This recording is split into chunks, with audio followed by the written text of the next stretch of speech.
الحمدللہ رب العالمین والصلاة والسلام علی سید المرسلین اما بعد۔ پچھلی ویڈیو میں ہم نے جماعت کے فضائل کے متعلق سنا۔ آج ہم جماعت کے مسائل کے بارے میں سنیں گے کہ جماعت کے کیا کیا مسائل ہیں۔ عاقل بالغ قادر پر جماعت واجب ہے۔ عاقل ہو جس کی عقل سلامت ہو، اور بالغ ہو جو بچہ بالغ ہو جائے اور قادر ہو یعنی جماعت تک پہنچ سکتا ہو تو اس پر جماعت یہ واجب ہے۔ بلا عذر ایک بار بھی چھوڑے گا تو گناہگار ہوگا اور مستحق سزا ہے، اور کئی بار ترک کرے تو فاسق مردود الشہادت اور اس کو سخت سزا دی جائے گی۔ اگر پڑوسیوں نے سکوت کیا تو وہ بھی گناہگار ہوئے۔ کتنا سخت معاملہ ہے کہ جس نے جماعت کے ساتھ نماز نہیں پڑھی اور اس پر واجب تھا تو وہ تو سزا کا مستحق ہے ہی ہے، لیکن اگر پڑوسی بھی خاموش رہے کہ چلو ہمیں کیا مسئلہ ہے، انہیں اپنے واسطے پڑھنی ہے، کہڑا ساڑھے واسطے پڑھنی ہے، جو ہمارا آج کل روٹین بن گئی ہے، تو وہ بھی گرفت میں آئیں گے، وہ بھی گناہگار ہوں گے۔ مسئلہ جمعہ اور عیدین میں جماعت شرط ہے۔ جمعہ اور عیدین میں جماعت شرط ہے، اور تراویح میں سنت کفایہ کہ محلہ کے سب لوگوں نے ترک کی تو سب نے برا کیا، اور کچھ لوگوں نے قائم کر لی تو باقیوں کے سر سے جماعت ساقط ہو گئی۔ اور رمضان کے وتر میں مستحب ہے۔ نوافل اور علاوہ رمضان کے وتر میں اگر تداعی کے طور پر ہو تو مکروہ ہے، یعنی اعلان کر کے بلایا جائے تو پھر یہ مکروہ ہے۔ مسئلہ جماعت میں مشغول ہونا کہ اس کی کوئی رکعت فوت نہ ہو، وضو میں تین بار آزاد ہونے سے بہتر ہے۔ بندہ ایک ہی دفعہ اپنے اعضاء پوری اچھی طریقے سے دھو لے اور فٹافٹ جماعت کے ساتھ مل جائے تو یہ جماعت کے ساتھ ملنا اس کا تین بار آزاد ہونے سے بہتر ہے، اور تین بار آزاد ہونا تکبیر اولیٰ پانے سے بہتر ہے۔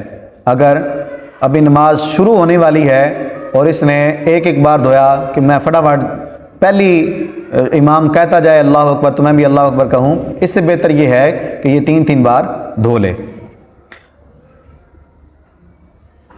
مسجد محلہ میں جس کے لیے امام مقرر ہو، امام محلہ نے اذان اور اقامت کے ساتھ بطریق مسنون جماعت پڑھ لی ہو تو اذان اور اقامت کے ساتھ حیات اولیٰ پر دوبارہ جماعت قائم کرنا مکروہ ہے، کہ دوبارہ اس کے لیے اذان بھی دی جائے، دوبارہ اقامت کہی جائے، دوبارہ جماعت کروائی جائے، یہ مکروہ ہے۔ ایک دفعہ ہو گئی تو اب دوبارہ اذان نہیں دیں گے، اسی اذان پر اگر جماعت کروانی ہے تو الگ سے کروا لیں گے۔ مسئلہ جس کی جماعت جاتی رہی اس پر یہ واجب نہیں کہ دوسری مسجد میں جماعت تلاش کر کے پڑھے، ہاں مستحب ہے۔ البتہ جس کی مسجد حرم شریف کی جماعت فوت ہوئی اس پر مستحب بھی نہیں کہ دوسری جگہ جائے، بلکہ وہیں پر نماز پڑھے کہ وہاں کی نماز 1,00,000 نماز پڑھنے کے برابر ہے۔ جس نے کعبہ کے اندر نماز پڑھی اس نے 1,00,000 مرتبہ ثواب پایا نماز پڑھنے کا۔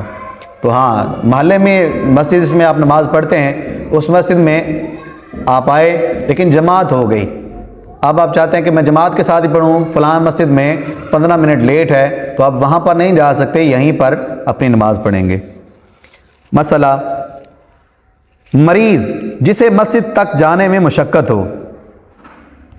نمبر 2 اپاہج جس کا کوئی ٹانگ کٹ گئی ہو یا کسی طریقے سے بھی وہ اپاہج ہے، چل نہیں سکتا۔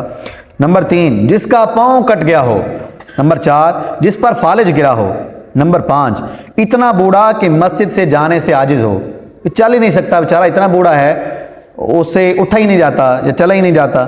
نمبر 6 اندھا، اگرچہ اندھے کے لیے کوئی ایسا ہو جو ہاتھ پکڑ کر مسجد میں لے جائے پھر بھی اندھے پر جماعت واجب نہیں۔